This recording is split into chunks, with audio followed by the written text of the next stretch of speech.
Hello, and welcome to the final week of this course. We've had some great engagement from course participants on the discussion forum, and many of these discussions lead nicely to this week's content. This week, our key theorist is from Brazil. Paulo Freire is one of the most influential educational thinkers of the last few decades, and his work on dialogic pedagogy precedes much of the work we have looked at so far. However, Freire is approaching dialogue from a very different vantage point. It is one that argues that educators and learners must be aware of how educational, and in particular modern schooling structures, are intertwined with the colonial project. This fundamental awareness enables a transformation not just of individuals, but also of structures with the aim of decolonizing education. It is easy to assume that colonization is the thing of the past and that today's learners are operating in free societies. However, we are all living through the impact of colonization and the inequalities that it continues to produce. Whether we are teachers or learners, descendants of colonizers or colonized, for Freire, we all need to center social justice at the heart of educational practices. Education should support learners to be free, and dialogic pedagogy does this by valuing the forms of knowledge that deprived communities possess. Such knowledge is very welcome in the dialogic space and is taken seriously. In taking a dialogic stance, we are open to our own transformations as well as that of others. Freire will now explain how valuing non-dominant forms of knowledge actually helps learners to succeed. Thanks, Megan. Research across the world and in very different contexts has shown that when schools involve local communities and value learners' home cultures and the types of community knowledge which is often dismissed by educators, learners' achievement in standardized tests improves. Now, I generally take issue with standardized tests, but that's not the topic of this week's discussion. For our purposes this week, the work of Ramon Fletcher in demonstrating huge jumps in learners' achievement through implementing successful educational actions that he derives from Freirean pedagogy is important.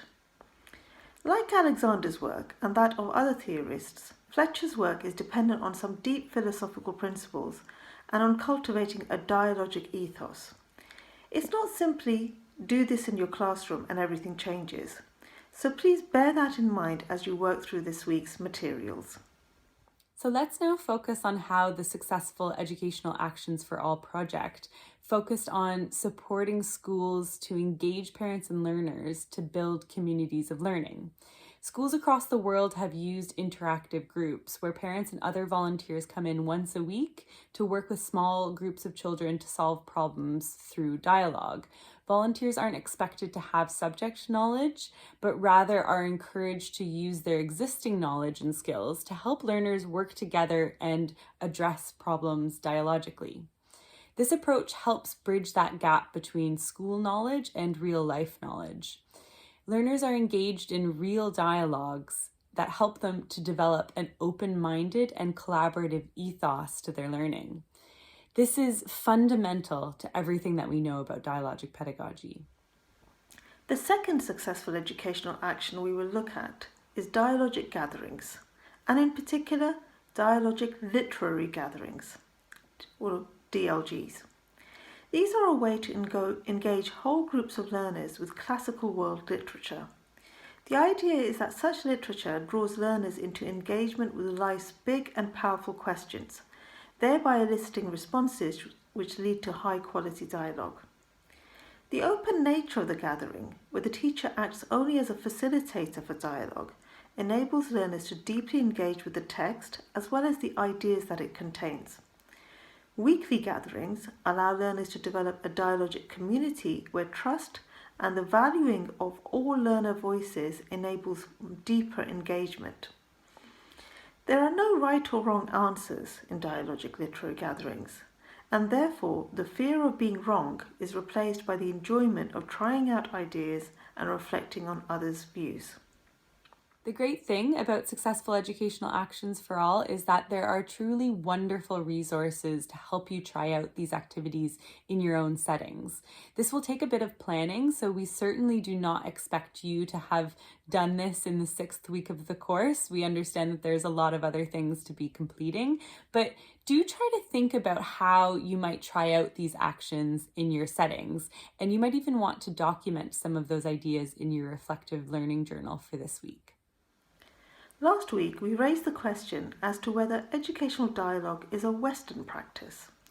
This week, we have looked at a form of dialogic pedagogy that arises from Brazil. There are also projects that trace concepts of educational dialogue in Confucian, Buddhist, Jewish, and Islamic educational traditions.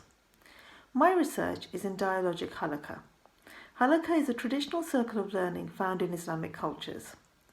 I will be running another 6-week MOOC, an open online course, on dialogue in Islamic education. This is known as Course 1A, and it runs in parallel to this series of MOOCs, and you are all, of course, welcome to join. I look forward to seeing you there. So it's goodbye from me, and I'll now hand over to Megan, who will tell you about Course 2 and 3 in this current series. Thanks, Farah. Farah and I are currently completing Course 2, which we're hoping to launch in the autumn of this year in 2022. Course 2 is based around the TSETAPAC, so the Teacher Scheme for Educational Dialogue Analysis, which you were introduced to in week 4.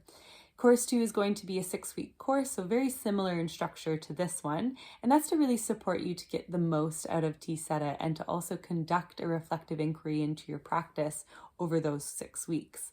I have also developed Course 3 in the MOOC series, and that's already available actually, and I've provided a link to it on the homepage of this Fundamentals course site. So do take a look if you're interested, and feel free to reach out to me if you have any questions about it. But that course is designed for local facilitators, and those are individuals who wish to work with groups of educators to use TSETA to develop more dialogic practices. We're really looking forward to reading your reflective reports at the end of this course, and of course to seeing more of the discussion on the forum as well. We've really enjoyed seeing and reading all of your posts. You'll also be receiving a post-course survey from us in the next week or two, and that is really just to get your feedback regarding the course structure and the content, and to also better understand participant engagement for our own research. So we would really appreciate your responses to that survey, and we will use those responses to strengthen the course for future iterations.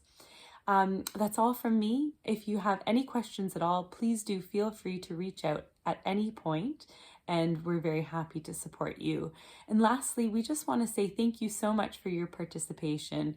We were delighted with how well this course was going because of the discussions that were generated and the engagement for the live events. So thank you so much, and we are looking forward to staying in touch.